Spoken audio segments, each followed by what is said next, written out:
যারা বলছেন নবীজি আমাদের মতন তাদের জন্য এই গজলটা। ওরে মোরগ মুরগির ফরজ গোসল করে না জীবনে, সে মুরগিরও ডিম খাও মোল্লা কোন শরীয়ত দিয়া রে। ওরে সাদ গায়া দেশের ফাদ গায়া মোল্লা রে। কথা বলেন ঠিক কিনা? ষাঁড়ের হয় না মুসলমানি, গরুর হয় না বিয়া,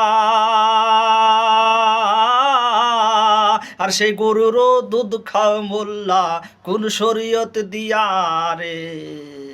ওর সাদ গায়া দেশের ফাদ গায়া মোল্লা রে। কথা বলেন ঠিক কিনা? যারা বলছেন নবীজি আমাদের মতন তাদের জন্য এই গজলটা।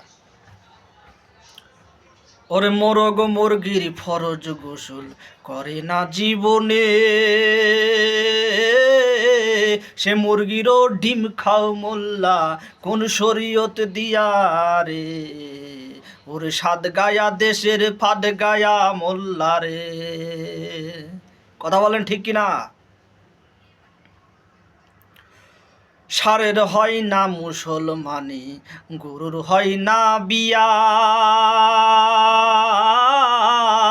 আর সেই গরুরও দুধ খাও মোল্লা কোন শরীয়ত দিয়া রে।